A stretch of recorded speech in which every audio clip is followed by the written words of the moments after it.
ಮಾನ್ಯ ಸಭಾಪತಿಯವರೇ, ನಿಮಗೆ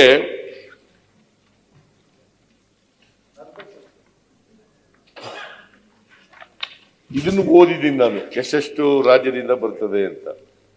ಆಮೇಲೆ ನಮಗೆ ಎಷ್ಟು ಬರ್ತಿದೆ, ಯಾವ್ಯಾವ ವರ್ಷ ಎಷ್ಟೆಷ್ಟು ಬಂದಿದೆ ಅಂತ ಹೇಳ್ತೀನಿ. 14ನೇ ಹಣಕಾಸಿನ ಆಯೋಗದಲ್ಲಿ, 15ನೇ ಹಣಕಾಸಿನ ಆಯೋಗದಲ್ಲಿ ಏನಾಗಿದೆ ಅಂತ ಹೇಳ್ತೀನಿ.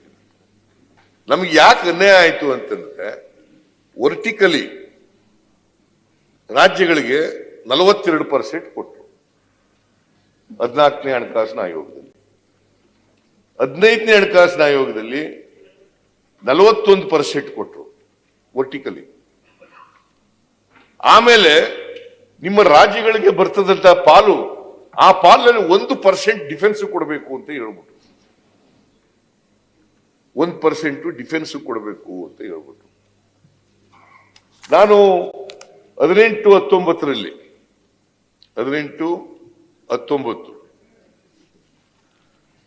ಅವತ್ತು ಕೇಂದ್ರದ ಬಜೆಟ್ ಗಾತ್ರ 24,42,213 ಕೋಟಿ. The size of the budget in 2018-19. ಅವತ್ತು ತೆರಿಗೆ ಪಾಲು ಎಷ್ಟಿತ್ತಪ್ಪ ಅಂತಂದ್ರೆ, ನಮಗೆ ರಾಜ್ಯಕ್ಕೆ 35,895 ಕೋಟಿ. 35,895 ಕೋಟಿ. ಕೇಂದ್ರ ಪುರಸ್ಕೃತ ಯೋಜನೆಗಳಿಗೆ ರಿವೈಸ್ಡ್ ಎಸ್ಟಿಮೇಟ್ ನಲ್ಲಿ 16,000 ಕೋಟಿ. ಬೋತ್ ಪುಟ್ ಟುಗೆದರ್ ಇನ್ 2018-19 51,000 ಕೋಟಿ. ಯಾವಾಗ ಇದು? 18-19. 19-20 27,86,349 ಕೋಟಿ ಬಜೆಟ್ ಗಾತ್ರ. ತೆರಿಗೆ ಪಾಲು 30,919 ಕೋಟಿ. ಕೇಂದ್ರ ಪುರಸ್ಕೃತ ಯೋಜನೆಗಳಲ್ಲಿ 12,400 ಕೋಟಿ. ಒಟ್ಟು 43,323 ಕೋಟಿ. 20-21 ಆಗ್ಲೇನೆ 15 ಫೈನಾನ್ಸ್ ಕಮಿಷನ್ ಶುರುವಾಯಿತು. 20-21 30,42,243 ಕೋಟಿ ಬಜೆಟ್ ಸೈಜ್. ತೆರಿಗೆ ಪಾಲು 21,694 ಕೋಟಿ. 30,42,243 2021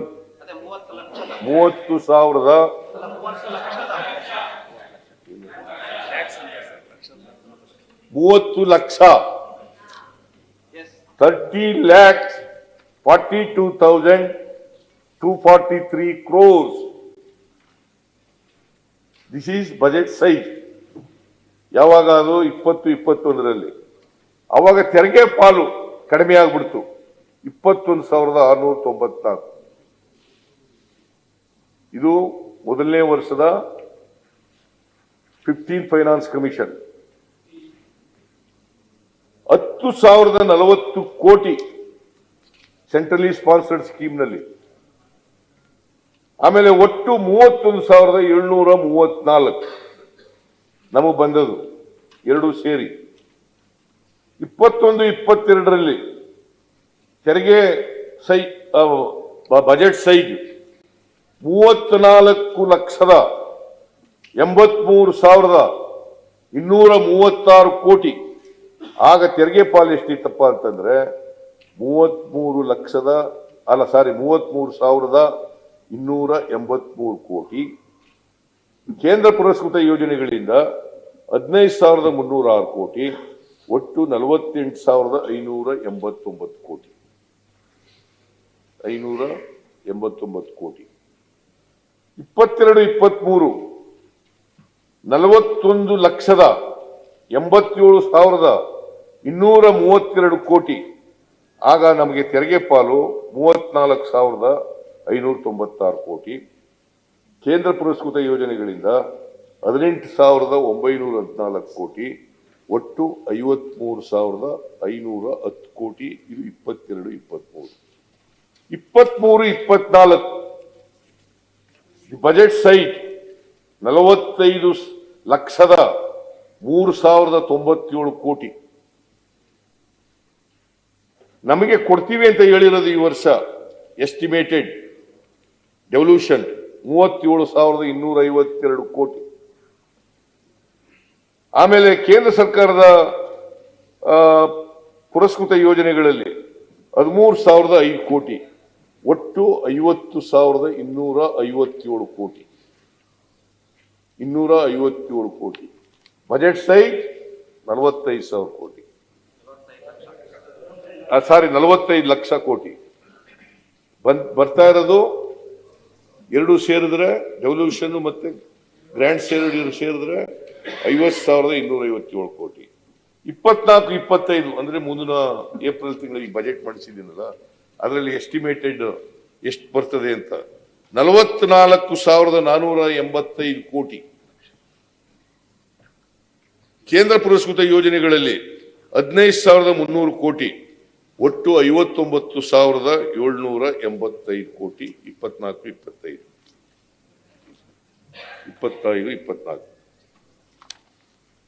ಅದರಿಂದ ಬಜೆಟ್ ಸೈಜು ಬೆಳವಣಿಗೆ ಆಗ್ತಾ ಇದೆ, ಆದ್ರೆ ನಾವು ಬರ್ತಕ್ಕಂಥ ತೆರಿಗೆ ಕಡಿಮೆ ಆಗ್ತಾ ಇದೆ. ಕನಿಷ್ಠ ಪಕ್ಷ ಈಗ 18-19ರಲ್ಲಿ 24,42,213 ಕೋಟಿ ಬಜೆಟ್ ಸೈಜ್. 23-24ರಲ್ಲಿ ಈ ವರ್ಷ 45,03,097 ಕೋಟಿ, ಆಲ್ಮೋಸ್ಟ್ ಡಬಲ್. ಆದ್ರೆ ನಮಗೆ ಬರ್ತಾ ಇರೋದು 51,000 ಕೋಟಿ 18-19ರಲ್ಲಿ ಬಂದ್ರೆ ಈ ವರ್ಷ 50,257 ಕೋಟಿ ಕಡಿಮೆ ಆಗಿದೆ. ಬಜೆಟ್ ಸೈಜ್ ಮಾತ್ರ ಜಾಸ್ತಿ ಆಗಿದೆ, ಆದ್ರೆ ನಮಗೆ ಬರ್ತಕ್ಕಂಥ ಡೆವಲ್ಯೂಷನ್ ಕಡಿಮೆ ಆಗಿದೆ. ಇದು ನ್ಯಾಯನ? ಇದನ್ನ ಪ್ರತಿಭಟಿಸಿದ್ರೆ ನರೇಂದ್ರ ಮೋದಿ ಅವರು ಹೇಳ್ತಾರೆ ದೇಶ ವಿಭಜನೆ ಮಾಡ್ತಕ್ಕಂಥ ಪ್ರಯತ್ನ ಇದು, ದೇಶ ವಿಭಜನೆ ಮಾಡ್ತಕ್ಕಂಥ ಪ್ರಯತ್ನ ಇದು.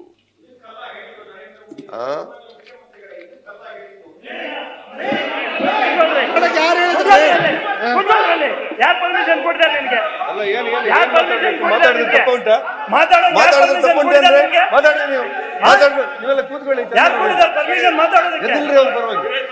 ಸಭಾಪತಿಗಳ ಹಾಗಲ್ಲ ಸರ್.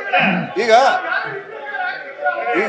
ಅವ್ರು ಕೇಳ್ತಾ ಇರೋದು ಸಭಾಪತಿಗಳ ಒಂದು ಶಿಷ್ಟಾಚಾರ ಇಲ್ಲ. ಒಂದ್ ನಿಮಿಷ ಕೇಳಿ ನಾನು ಒಂದ್ ನಿಮಿಷ ಕೇಳ್ರಿ. ವಿರೋಧ ಪಕ್ಷ ನಾಯಕ ಒಂದ್ ನಿಮಿಷ ಕೇಳಿ. ಆರೋಪ ಮಾಡುವಾಗ ನಾವು ಉತ್ತರ ಮಾಡಿ ಕೊಡ್ಬೇಕಾಗ್ತದೆ. ದಯವಿಟ್ಟು ತಾವು ಪೀಠ ಕ್ಷಮೆ ಕೊಡ್ಬೇಕು. ಮಾಡಿ ಈ ಆರ್ಭಟಕ್ಕೆಲ್ಲ ಹೆದರುವಂತ ಪ್ರಶ್ನೆ ಇಲ್ಲ. ಈ ಆರ್ಭಟ ಮಾಡಿದ ಕೂಡ ಹೆದರೋದಿಲ್ಲ ನಾವು. ದೇಶದ ಪ್ರಧಾನಮಂತ್ರಿಗಳ ಬಗ್ಗೆ ಮಾತಾಡುವಾಗ ಟೀಕೆ ಟಿಪ್ಪಣಿ ಮಾಡುವಾಗ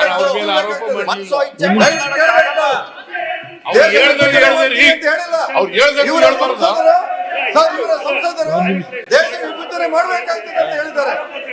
ಅದರಷ್ಟಕ್ಕೆ ಒಬ್ಬರೇ ಒಬ್ಬ ಸಂಸದರಿಂದ ಬಚಾವಾಯಿತು. ಎಲ್ಲಿ ಕರ್ನಾಟಕದ ಜನ ನಮ್ಮ ಗೌರವ ಕೊಟ್ಟು 25 ಜನ ಬಿಜೆಪಿಯಿಂದ ಆಸೆ ಕಳಿಸಿದ್ರು. ಒಬ್ಬ ಸಂಸದ ಇದ್ದೇ ದೇಶ ವಿಭಜನೆ ಮಾಡ್ತಾರೆ ಅಂತಾರೆ. ಒಬ್ಬ ಸಂಸದ ಇದ್ದು ದೇಶ ವಿಭಜನೆ ಮಾಡ್ತಾರೆ ಅಂತ ಹೇಳ್ತಾರೆ. ಪ್ರಧಾನಮಂತ್ರಿ ಅವರು ಹೇಳಿಲ್ಲ.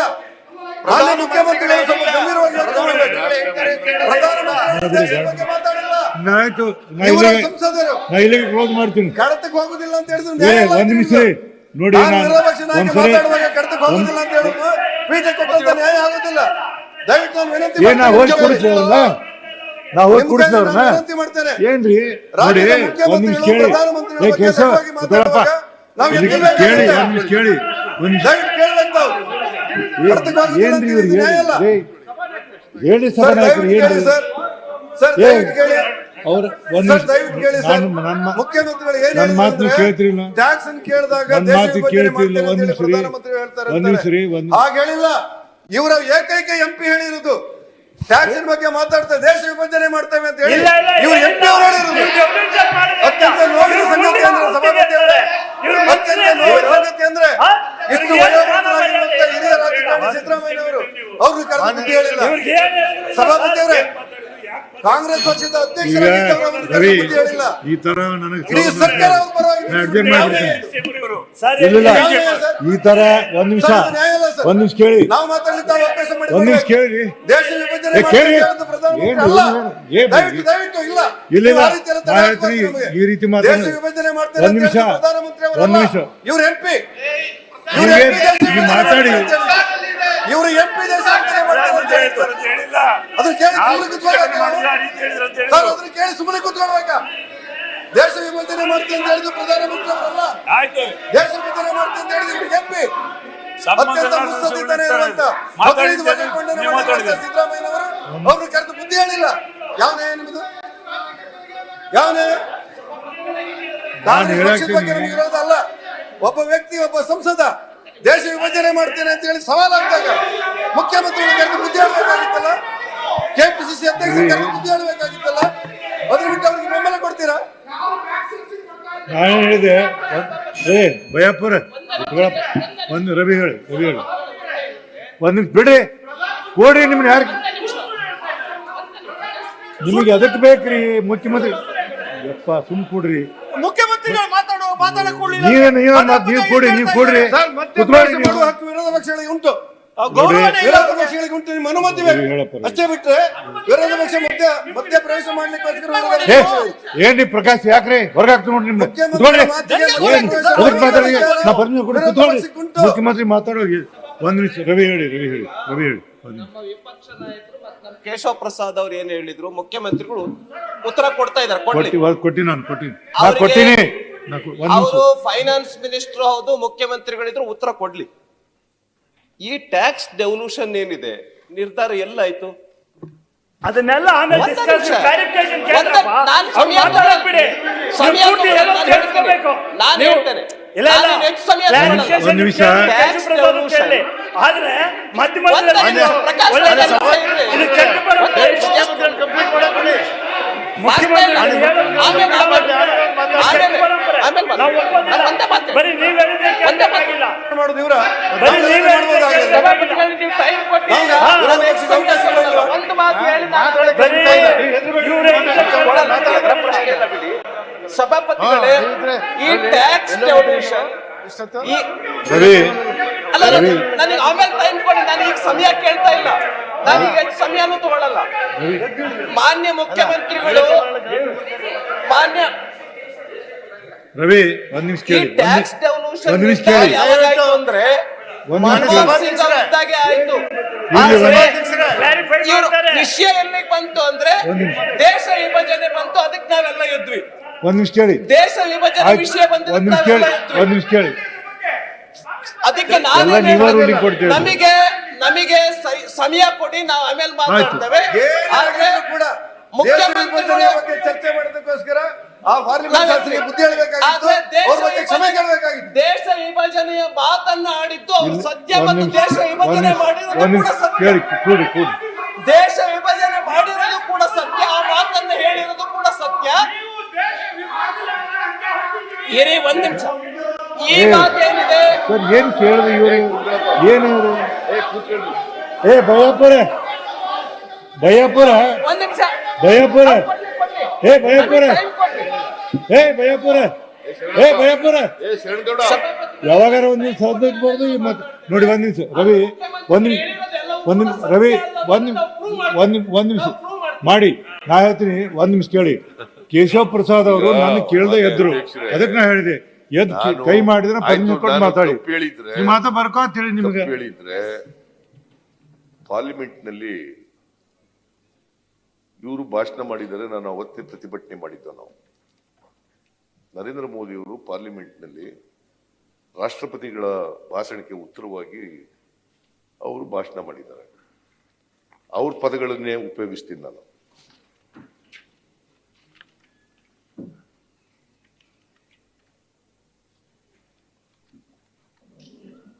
ಕ್ಲೈಮಿಂಗ್ ಪ್ರಧಾನಮಂತ್ರಿಗಳು ಇಟ್ ಥ್ರೆಟನ್ಸ್ ನ್ಯಾಷನಲ್ ಯೂನಿಟಿ ಈ ಪದ ಉಪಯೋಗಿಸಿದ್ದಾರೆ. ಥ್ರೆಟನ್ಸ್ ಇಲ್ಲ. ಕೊಡಿ ನ್ಯಾಷನಲ್ ಯೂನಿಟಿ ಕೊಡಿ. ಕನ್ನಡದಲ್ಲಿ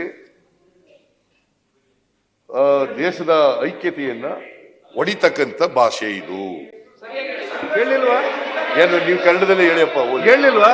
ಕನ್ನಡದ ಕೇಳಿ ಸರ್. ಥ್ರೆಟನ್ಸ್ ಯಾವ ಕರ್ತಕೋಬಾರ್ದು ಯೂನಿಟಿ ಆ ಶಬ್ದವನ್ನು ನೋಡಿ, ಯಾಕೆ ನಾ ಬಳಕೆ ಹೇಳ್ತೀನಿ ನಿಮಗೆ, ಆಯ್ತು ಲಾಸ್ಟ್ ಅಂದ್ರೆ, ಆ ಶಬ್ದದ ಹೇಳ್ತೀನಿ ಬಳಕೆ ಯಾಕಾಯ್ತು ಲಾಸ್ಟ್ ಅಂದ್ರೆ, ಹೇಳ್ತೀನಿ ನಿಮಗೆ, ನಿಮ್ಮ ಪೂಜಾರಿ MP ಅವರೇ, ಅವ್ರು ಹೇಳಿದ್ದಕ್ಕೋಸ್ಕರ. ಪೂಜಾರಿ ಅವ್ರೆ ಲಾಸ್ಟ್ ಹೇಳ್ತೀನಿ ನಿಮ್ಗೆ. ನಾ ಹೇಳ್ತೀನಿ, ನೀವು ಮೊದಲು ಇಟ್ಕೊಳ್ರಿ. ನೀವು ಮಾತಾಡಿ ಎಷ್ಟು ಮಾತು ಏನ್ ಕೇಳ್ತೀನಿ. ಸರ್ ನೀವು ಬರ್ದಿಟ್ಕೊಳ್ಳಿ ಅಂತೀರಲ್ಲ? ಅಲ್ಲ, ಪತ್ರಕರ್ತರು ಬರ್ದಿಟ್ಕೊಳ್ತಾರೆ, ನಾವು ಬರ್ದಿಟ್ಕೊಳ್ಬೇಕಾ? ಅಲ್ಲಿ ನಿಮ್ ನೀವು ನೋಟ್ ಈ ರೀತಿ ಮಾಡ್ಕೊಳ್ಳಿ. ಮಾತಾಡಿದ್ರೆ ಪ್ರಧಾನಮಂತ್ರಿಗಳ ಮೇಲೆ ದೇಶ ವಿಭಜನೆ ಆರೋಪ ಹಾಕಿದ್ದಾರೆ ಅಂತ ಹೇಳಿ ಮುಖ್ಯಮಂತ್ರಿಗಳು ಹೇಳುವಾಗ ಅವರ ಅನುಭವದ ಬಗ್ಗೆ, ಅವರ ವಯಸ್ಸಿನ ಬಗ್ಗೆ, ಅವರ ಹುದ್ದೆ ಬಗ್ಗೆ ನಮಗೆ ಗೌರವ ಇದೆ. ಆದ್ರೆ ಪ್ರಧಾನಮಂತ್ರಿಗಳ ಬಗ್ಗೆ ಲಘುವಾಗಿ ಮಾತಾಡುವಾಗ ಯಾಕೆ ಬಂತು ಆ ಚರ್ಚೆ ಅಂದ್ರೆ, DK ಸುರೇಶ್ ಹೇಳಿರೋದು ದೇಶ ವಿಭಜನೆ ಬಗ್ಗೆ ಮಾತಾಡಿದ್ರು, ದೇಶ ವಿಭಜನೆ ಬಗ್ಗೆ ಮಾತಾಡಿದ್ರು.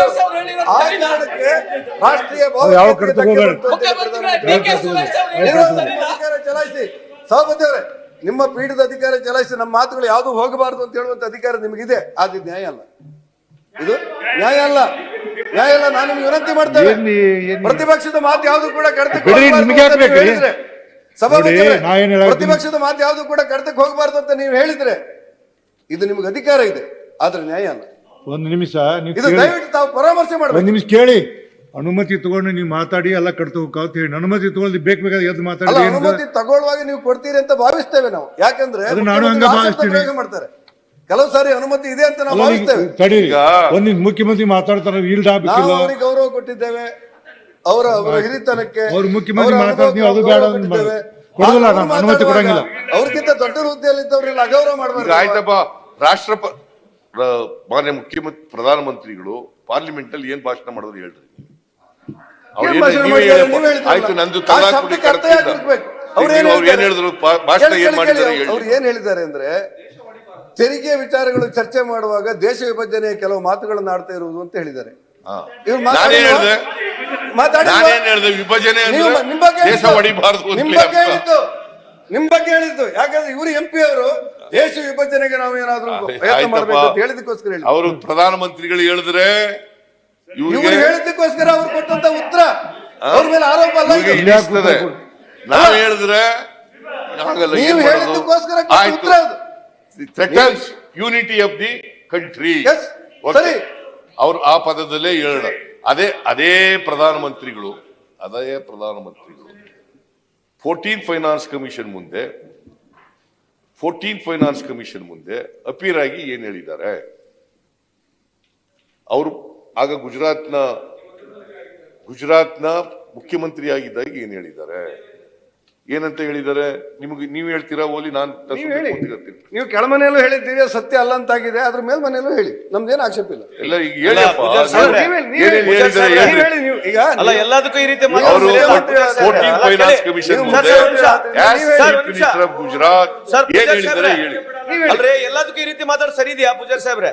ನಾನು ಕೆಲ ಮನೆ ಮಾತಾಡಿಲ್ಲ, ಸತ್ಯ ಅಲ್ಲ, ಇದು ಸತ್ಯ ಇಲ್ಲ ಅಂತ ಸರ್ಟಿಫಿಕೇಟ್ ಕೊಡ್ತೀರೇನ್ರಿ? ಮುಖ್ಯಮಂತ್ರಿಗಳಿದ್ದಾರೆ, ಅಲ್ರಿ, ನೀವೇ ಸರ್ಟಿಫಿಕೇಟ್ ಕೊಡ್ತೀರಾ? ನೀವು ಏನ್ ಮಾತಾಡಿ, ಎಲ್ಲದಕ್ಕೂ ಸುಮ್ನೆ ಇದ್ದಂಗೆ ಮಾತಾಡೋದು? What does it mean? And you should have some sanity, no? What everything you want to tell, whatever you want to tell. ಮುಖ್ಯಮಂತ್ರಿಗಳ ಮಾತಿನ ಮೇಲೆ ಅವರ ಸಾಮರ್ಥ್ಯದ ಬಗ್ಗೆ ನಮಗೆ ನಂಬಿಕೆ ಇದೆ. ಅಲ್ಲ, ಮುಖ್ಯಮಂತ್ರಿಗಳ ಸಾಮರ್ಥ್ಯದ ಬಗ್ಗೆ ನಮಗೆ ನಂಬಿಕೆ ಇದೆ. ಅವ್ರ ಸಾಮರ್ಥ್ಯ ಕೊಡ್ರಿ, ಇಲ್ಲ, ಈಗ ಬೇರೆ ಕೊಡ್ರಿ. ನಾ ಹೇಳ್ತೀನಿ ಕೂಡಿ ನೋಡಿ.